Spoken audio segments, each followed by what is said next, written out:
दोस्तों आज हम ऐसे पौधे के बारे में बात करेंगे जिसका नाम है गुलाब और इसके फूल सभी फूलों का राजा होता है। ऐसे में अगर आपके पौधे में फूल ना खिले तो कुछ ऐसी बातें मैं आपको बताऊंगी, साथ ही बहुत सारे ऐसे चीज़ मैं आपको डालने के लिए अपने पौधे में बताऊंगी कि बैक टू बैक अगर आप कीप ट्राइंग करेंगे तो आपके पौधे में एक न एक दिन फूल जरूर खिलेंगे।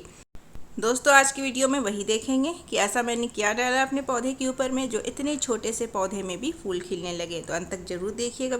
दोस्तों एक बार फिर से आपका अपने ही gardening channel gardening with moms में बहुत बहुत स्वागत है। ये वीडियो यूट्यूब पे। दोस्तों सबसे पहले आप ये वाला पौधा देखिए। इस पौधे की हाइट और हेल्थ आप देख सकते हैं। हाइट इसकी बहुत ज़्यादा नहीं है और हेल्थ भी ठीक ठाक सी है। उसमें से एक बहुत ही खूबसूरत सा गुलाब का पौधा खिला है। ये गुलाब का पौधा इंग्लिश रोज़ है और इसे मैंने नर्सरी से लाया था। जब नर्सरी से लाया था तब इसमें एक फूल खिले हुए थे, तो मैंने उस फूल को कट कर दिया, अच्छी सी पॉटिंग मिक्स बना करके गमले में शिफ्ट कर दिया। उसके बाद से इसमें फ्लावरिंग नहीं हो रही थी। इसकी कंडीशन डे बाय डे ख़राब होते जा रही थी। ये डिक्रीमेंट की तरफ बढ़ रहा था, लेकिन कुछ दिनों पहले इसमें देखिए एक फूल खिला है और ये फूल आज नहीं खिला है बल्कि 2 से 3 दिन पहले खिल चुका है। आप फिर भी इसकी फ्रेशनेस और ब्यूटी देख सकते हैं। इंग्लिश रोज़ जो है देसी रोज़ के मुकाबले ज़्यादा दिन तक फ्रेश खिले रहते हैं और ऊपर से भी एक ब्रांच आप देख सकते हैं आई है। तो इसी तरीके से दोस्तों हम अपने सभी गुलाब के पौधे, इंग्लिश रोज़ हो, देसी हो, नर्सरी से लाया गया हो या फिर कटिंग से घर पर उगाया गया हो, किसी भी तरह का गुलाब का पौधा हो, तो उसमें हम किस तरीके से अपने पौधे की केयर करें, ऐसी कौन सी चीज़ हम अपने पौधे के ऊपर दें कि हमारा पौधा हमेशा फूलों से भरा रहे और अगर नहीं भी फूल आते हैं तो उसमें फूल आने लगे और ग्रोथ होने लगे। अभी जो मैंने आपको रेड वाला रोज़ का प्लांट दिखाया उसमें मैंने एक्सपेक्ट नहीं किया था कि इसमें फ्लावरिंग होगी, क्योंकि ये प्लांट के साथ ज़्यादती है कि अगर प्लांट की हेल्थ और हाइट काफ़ी ज़्यादा कम है या फिर ख़राब है, उसमें फूल की उम्मीद करना। सबसे पहले हमें ये कोशिश करनी चाहिए कि प्लांट हमारा हेल्दी बने, उसके बाद फिर फूल लेने की कोशिश करनी चाहिए, लेकिन उम्मीद से परे उसमें फूल आने लगे। तो सबसे पहले जो गुलाब की केयर हम करते हैं, सबसे पहले जो खिले हुए फूल हैं उन्हें आप काट लें। फूलों को काटना बहुत ज़्यादा ज़रूरी है। मैं कई सारे वीडियोस में आपको बता चुकी हूँ। साथ ही ऐसे ब्रांच, जिस ब्रांच में न्यू ग्रोथ नहीं हो रही है उस ब्रांच को भी आप थोड़ी थोड़ी कट कर लें। बहुत ज़्यादा इस सीजन में बरसात में नहीं काटना है। हल्की हल्की ऊपर की जो ब्रांच है वो आप ज़रूर कट कर लें, क्योंकि वहाँ से फिर नई ब्रांच आएगी, फिर उसमें कलियाँ बनेंगी। कई सारे मेरे भी पौधे में ऐसे ब्रांच आए हैं जिसमें कली नहीं बन रही है और उसी पौधे में कई सारे ऐसे नई ब्रांच आए हैं जिसमें ऊपर की तरफ कलियां बन रही है। तो ये होता है, ये एक नॉर्मल बात है, इसमें बहुत ज़्यादा घबराने की बात नहीं है। बस आप हल्के हल्के उन ब्रांचेस की ट्रिमिंग करें फूलों के साथ साथ जिसमें कलियां नहीं बन रही है। इससे क्या होता है कि पौधे का एक अपना रूटीन होता है, फूड बनाने का एक प्रोसेस होता है, जिसमें आप इस तरीके से हल्के हल्के पौधे को ट्रिम करेंगे तो वही फिर पौधे में न्यू ग्रोथ निकालते हैं और फिर नई कलियां बनती है। यहाँ से मैंने ये पिंक रोज़ का मेरा प्लांट है, यहाँ से मैंने कुछ ही दिनों पहले कट किया था एक ब्रांच और उसकी कटिंग मैंने लगा दी है।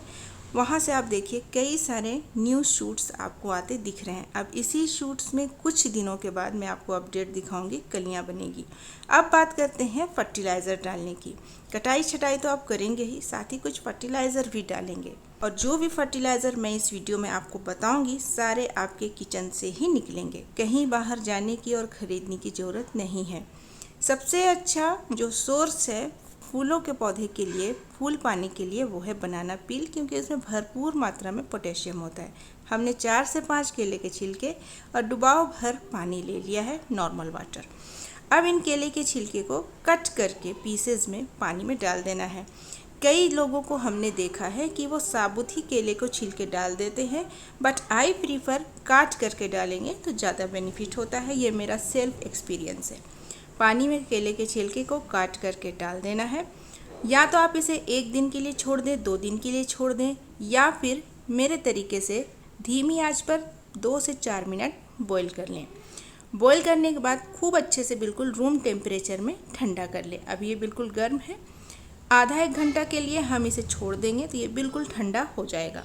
केले के छिलके का उपयोग आप सभी तरह के फूलों वाले पौधे में कर सकते हैं, अगर जिसमें फूल कम आ रहे हैं या फिर नहीं आ रहे हैं। केले के छिलके इस्तेमाल करने के बाद फूल जरूर आते हैं। अगर आप इस्तेमाल कर चुके हैं फिर भी फूल नहीं आ रहे हैं तो कोई बात नहीं, वीडियोस में आगे कई ऐसी चीज़ें हैं जो मैं आपको डालने के लिए बताऊँगी जिससे फूल आएंगे, जैसे मेरे पौधे में आने लगे। तो अब ये लिक्विड बिल्कुल ठंडा हो चुका है, बिल्कुल रेडी है प्लांट में जाने के लिए। तो अब इसे क्या करना है, सेपरेट करना है। जो पानी है और ये जो साबुत छिलके हैं उन्हें आप अलग कर लें। बरसात के समय में कच्चे केले बिल्कुल भी मिट्टी में आप ना डालें, ये फंगस का शिकार हो जाएगा आपका पौधा, तो फिर एक और मुसीबत हो जाएगी। थोड़ा सा मेहनत लगता है, लिक्विड फर्टिलाइज़र बना लें। सुखाना भी इस मौसम में थोड़ा मुश्किल होता है, धूप कंटिन्यू नहीं निकलती है जिसकी वजह से। तो अभी आप केले के छिलके का सूखा हुआ फर्टिलाइज़र नहीं दे पाएंगे, तो ये वाला फर्टिलाइज़र आप ज़रूर दीजिए। इसमें बिल्कुल भी सुखाने का और रखने का झंझट नहीं है। इस तरीके से ये लिक्विड अब तैयार है। अब चलिए देखते हैं बनाते कैसे हैं। इसे देने के लिए थोड़ा सा पानी ले लेना है। अगर मेज़रमेंट की बात करें तो जितना ये लिक्विड फर्टिलाइज़र है उससे दुगना हमें लिक्विड ये नॉर्मल वाटर ले लेना है। उसमें फिर ये फर्टिलाइज़र आपको ऐड कर देना है और उसके बाद आप इसे जिस पौधे में देना चाहते हैं, गुलाब के अलावा दे सकते हैं, पौधे में कोई नुकसान नहीं होगा। पत्तों वाले पौधे में भी दे सकते हैं। ऑर्गेनिक फर्टिलाइज़र है, 100% होममेड है, तो ये प्लांट को किसी भी तरीके से नुकसान नहीं पहुंचाएगा, ये 100% श्योरिटी है। अब ये है मेरा 14 इंच का पॉट, लेकिन इसमें मैंने काफ़ी कम मात्रा में ये फर्टिलाइज़र डाला है क्योंकि रेनी सीजन है, बरसात में मिट्टी काफ़ी ज़्यादा गीली है और ज़्यादा गीली मैं नहीं बनाना चाहती, इसीलिए थोड़ा थोड़ा हर एक पौधे में मैं इसका फर्टिलाइज़र डाल दूँगी। इसके साथ साथ आप इसका उपयोग मोगरा के यानी कि बेला, जैस्मिन जिसे कहते हैं जूही, उसके पौधे में भी इसका फर्टिलाइज़र देंगे तो इसके पत्ते आप देखेंगे काफ़ी चमकदार होंगे, कई सारे कलियां बनेंगी, पहले के मुकाबले बहुत सारा फूल जो है ज़्यादा खिलेगा। चलिए दोस्तों, अब बढ़ते हैं दूसरे फर्टिलाइज़र की तरफ। अब जो ये पौधा है, 1 महीने पहले इसकी ये कंडीशन थी। तो ऐसा होता है कि मैं हर 15 से 20 दिन के गैप में कोई ना कोई फर्टिलाइज़र अपने गुलाब के पौधे में देती हूँ। एक फर्टिलाइज़र मैं बनाती हूँ और उसको जितने भी गुलाब के पौधे हैं, जितनी तरह के इंग्लिश हैं, देसी है, सब तरह के गुलाब के पौधे में मैं सेम फर्टिलाइज़र दे देती हूँ। उसके 15 से 20 दिन के बाद फिर एक फर्टिलाइज़र दोबारा से दे देती हूँ। तो इस तरीके से मैं सभी फर्टिलाइज़र 15-20 दिन के गैप में अपने गुलाब के पौधे में देते रहती हूँ। तो इस पर ये कंफर्म करना कि ये फर्टिलाइज़र के द्वारा ही इस प्लांट में फूल आए हैं थोड़ा मुश्किल है, लेकिन मैं आपको ये ज़रूर बता दूंगी कि इसमें मैंने कौन कौन सी चीज़ें डाली हैं। तो 1 महीने पहले मैंने इसमें डाला था दोस्तों, मिट्टी की गुड़ाई ज़रूर कर लें, ये तो आप जानते ही होंगे। वीड्स वगैरह ज़रूर हटा लें, उसके बाद ही कोई फर्टिलाइज़र ऐड करें। ये है दोस्तों चाय की पत्ती, जो हमने यूज़ करके धो करके सुखा लिया था। ये बरसात के सीज़न में नहीं हुआ था, बरसात के लिए मैंने गर्मी में ही बहुत सारा चाय का पत्ती सुखा करके रख लिया था डब्बे में, क्योंकि मुझे पता था इस मौसम में सुखाना बहुत मुश्किल होता है। तो ये है मेरा 14 इंच का पॉट और हमने चाय पत्ती की मात्रा ली है 2 टेबल स्पून। इसे हमने डाल दिया। इस पौधे में चाय पत्ती की ज़रूरत इसलिए थी क्योंकि इसमें ग्रोथ चाहिए थी और नए शूट्स चाहिए थे, जो चाय पत्ती पूरा कर देता है कि इसमें काफ़ी मात्रा में नाइट्रोजन पाया जाता है। अभी इसमें मैंने बनाना पील नहीं ऐड किया था क्योंकि इसमें मुझे फूल नहीं लेने थे। इस पौधे के साथ साथ जितने भी मेरे गुलाब के पौधे हैं सब में मैंने 1 चम्मच 2 चम्मच चाय की पत्ती ऐड की। उसके बाद 15 दिन के बाद हमने लिया यहाँ पर सरसों के दाने। सरसों खली मेरे पास फ़िलहाल ख़त्म हो चुका है, तो इसीलिए हमने सरसों के दाने लिए, क्योंकि वक्त हो गया था पौधों को फर्टिलाइज़र देने का। घर के किचन से ही मैंने सरसों के दाने निकाले। काले सरसों लीजिएगा तो ज़्यादा बेटर रहेगा। और इसे क्या करना है, अब आप कहेंगे कि विंटर सीजन में ही सरसों का इस्तेमाल होता है, तो जी हाँ, लेकिन अगर बरसात के मौसम में आपके यहाँ का टेम्परेचर जो है 20 डिग्री से 30 डिग्री 35 डिग्री तक है, तो फिर आप ये फर्टिलाइज़र इस्तेमाल कर सकते हैं। लेकिन साबुत दीजिएगा तो ये कंफर्म है कि इसके पौधे निकल जाएंगे गमले में। इसीलिए इसे इस तरीके से मिक्सर में पीस लें। 2 मिनट में ही ये पाउडर फॉर्म में बन जाता है। बहुत ज़्यादा बारीक करने की भी ज़रूरत नहीं है, बस हल्का सा पीस लें। दरदरा फॉर्म में भी रहेगा तो भी चलेगा। अब ये बिल्कुल तैयार है पौधे में जाने के लिए। इसे बिल्कुल डाइल्यूट नहीं करना है, पानी नहीं मिक्स करना है, कुछ नहीं करना है। कई बार हम इसे पानी में डाल करके रात भर के लिए या फिर 2 दिन के लिए भी छोड़ देते हैं, उस पानी को फिर हम इस्तेमाल करते हैं, वो भी आप कर सकते हैं। बट यहाँ पर हम साथ ही साथ इस फर्टिलाइज़र का उपयोग करेंगे। अब यहाँ पर देखिए, इस पौधे में हम क्या करेंगे, इस फर्टिलाइज़र को डालेंगे, लेकिन चूंकि ये बरसात का मौसम है, ना कि विंटर सीजन है, तो थोड़ी सावधानी आप बरतेंगे। अब इतना क्वांटिटी आपको इस पॉट में नहीं डालना है। यह है हमारा 14 इंच का पॉट।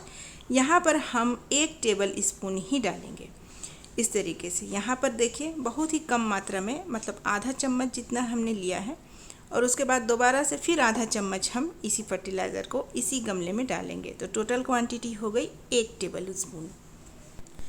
इस तरीके से आपको स्प्रिंकल करके चारों ओर गमले का डालना है। एक जगह पर आपको ये फर्टिलाइज़र नहीं रख देना है, क्योंकि इसकी तासीर गर्म होती है। आप चाहेंगे कि थोड़ा थोड़ा जो गर्माहट वाला इसका असर है पौधे को मिले, एक ही जगह पर ना पहुँचे। तो इसीलिए अच्छे से इसे स्प्रिंकल करके दें, मिट्टी में अच्छे से इसे मिला भी लें, और उसके बाद इसे देने के बाद आपकी मिट्टी अगर गीली है तब भी थोड़ा सा पानी आप ज़रूर ऐड कर लें, क्योंकि इसकी तासीर गर्म होती है। लेकिन इतना ज़्यादा पानी भी मत ऐड कीजिएगा कि फिर रूट रॉट का खतरा हो जाए। ड्रेनेज सिस्टम अगर गमले का सही है तो थोड़ा सा ओवर वाटरिंग पौधा बर्दाश्त कर लेता है। यहाँ पर एक बात मैं आपको बोलना चाहूँगी कि अगर आपने पौधे की मिट्टी बहुत अच्छी बनाई है, तो जैसे ही आप पानी डालेंगे, पानी जो है नीचे की ओर जाने लगेगा इस तरीके से, ऊपर में बिल्कुल भी आपको नज़र नहीं आएगा। लेकिन अगर आपने गमले की मिट्टी अच्छी नहीं बनाई है, तो ये पहचानने का तरीका है कि पानी ऊपर जमा रहेगा, नीचे बहुत देर के बाद जाएगा। तो आप अपनी मिट्टी को भी चेक करें और इस तरीके से सुधारें। अगली चीज़ जो मैं आपको बताना चाहूँगी, बहुत ही ज़्यादा इम्पॉर्टेंट है, ध्यान से सुनिएगा। आपने फूलों की कटाई छटाई भी कर ली, पौधे का ध्यान भी रख लिया, मिट्टी की गुड़ाई भी आप रेगुलर करते हैं, वीड्स की सफाई भी आप अक्सर करते हैं, और नियमित तौर पर सभी फर्टिलाइज़र्स भी डालते हैं, हर तरीके से ख्याल रखते हैं, लेकिन ना ही पौधे में ग्रोथ हो रही है और ना ही फूल खिल रहे हैं। तो ऐसे में इसका मतलब है कि आपकी मिट्टी पौधे के अनुसार अनुकूल नहीं है। गुलाब के पौधे को एसिडिक मिट्टी चाहिए होती है, मतलब कि क्षारीय।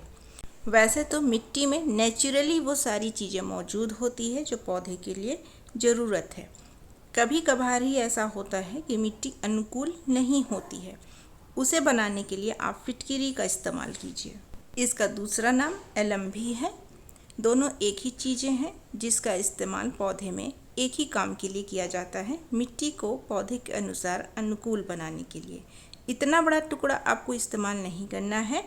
आपको देखिए, इस तरीके से 5 से 7 ग्राम का टुकड़ा 14 इंच के पॉट के लिए लेना है। अगर आपका पॉट इससे ज़्यादा छोटा है तो फिर छोटा लें। इसका इस्तेमाल आपको दूसरे फर्टिलाइज़र की तरह हमेशा नहीं करना है, 2.5 से 3 महीना में एक बार करना है। इस्तेमाल कैसे करते हैं वो देख लीजिए। गमले की मिट्टी में जड़ों से बिल्कुल दूर गमलों के किनारों पर होल बना करके इसे बस डाल देना है, और ऊपर से फिर मिट्टी लगा देनी है। बस इतना ही काम आपको करना है। पाउडर फॉर्म में भी आप इसे दे सकते हैं। बस इसी तरीके से होल बनाइएगा, पाउडर करके होल में डाल दीजिएगा, ऊपर से मिट्टी डाल देना है बस। अब दोस्तों, बहुत ही ज़रूरी चीज़, अगर आपका पौधा हेल्दी नहीं है तो फिर वो फूल प्रोड्यूस नहीं करेगा, और अगर करेगा भी तो बहुत ही ख़राब फूल प्रोड्यूस करेगा, बिल्कुल अनहेल्दी, जो देखने में बिल्कुल खूबसूरत नहीं लगेंगे। इसके लिए आपको मैं एक रूटीन वर्क बताती हूँ, जो हफ्ते में 2 बार या 1 बार आपको फॉलो करना है। नीम वाटर का आपको छिड़काव करना है। आपके पास नीम वाटर नहीं है, ये होममेड है। नीम ऑयल ले आए मार्केट से, या फिर घर में डिटर्जेंट पाउडर होगा, डिटॉल होगा, हैंड वाश होगा, कोई सॉप होगा, वो पानी में आप घोल लें। 1 लीटर पानी में 2 बूंद डिटॉल या सेवलॉन मिला लें, और उसके बाद अपने पौधे पर बारिश छूटने के बाद जब हल्की धूप निकलती है, उस समय बहुत अच्छा समय होता है, बिल्कुल सही समय, छिड़काव करें अपने सभी पौधे पर। गुलाब पर भी करें और दूसरे पौधे पर भी करें। इससे क्या होगा कि बरसात के मौसम में जो इंसेक्ट पौधे के ऊपर लग जाते हैं वो नहीं लगेंगे, और लगे हुए हैं तो वो दूर हो जाएंगे। तो ये आपको हफ्ते में 1 बार या 2 बार करना है। मैं हफ्ते में 1 बार करती हूँ, और उसके बाद जब मैं 15 से 20 दिन में 1 बार फर्टिलाइज़र देती हूँ अपने पौधे में, तो फिर मैं साथ ही साथ 1 बार स्प्रे कर देती हूँ। तो इस तरीके से ये जो है एक रूटीन के मुताबिक फॉलो होते रहता है। दोस्तों, वीडियो में आगे बढ़ने से पहले चलिए अब उनके नाम देख लेते हैं जिन्होंने मेरे पिछले वीडियोज़ में सही जवाब दिया था। तो उनके नाम हैं कौसर खान अमरावती से, मीनाक्षी श्रीमाली बीकानेर से, सुमन सिंह दिल्ली से, तबस्सुम सिंह पुणे से, मनोज कुमारी भगवती जी महबूबनगर से, राधा शर्मा रायपुर से और मेरे एक व्यूवर ने। तो दोस्तों आपने देखा कि कई सारे एफर्ट्स हमने किए, उसके बाद हमें रिजल्ट मिला। एग्जैक्टली हम ये पता नहीं कर सकते हैं कि पौधे में किस कमी की वजह से पौधे में फूल नहीं खिल रहे हैं या फिर ग्रोथ नहीं हो रही है। आप कोशिश करते रहें तो एक ना एक दिन आपके पौधे में फूल भी खिलेंगे और ग्रोथ भी होगी। तो दोस्तों आज की वीडियो का मेरा सवाल है, स्प्रे करने के लिए मैंने कितनी सारी चीज़ें, बस क्वांटिटी में लिखिएगा 5, 6, 4 इस तरीके से बताई है। तो जवाब मेरे कमेंट सेक्शन में दीजिए। दोस्तों आज का वीडियो यहीं तक। वीडियो पसंद आई हो तो वीडियो को लाइक, चैनल को सब्सक्राइब, दोस्तों के साथ शेयर जरूर करें। मैं मिलूंगी आपसे परसों फिर किसी न्यू वीडियो के साथ। तब तक के लिए बाय, टेक केयर।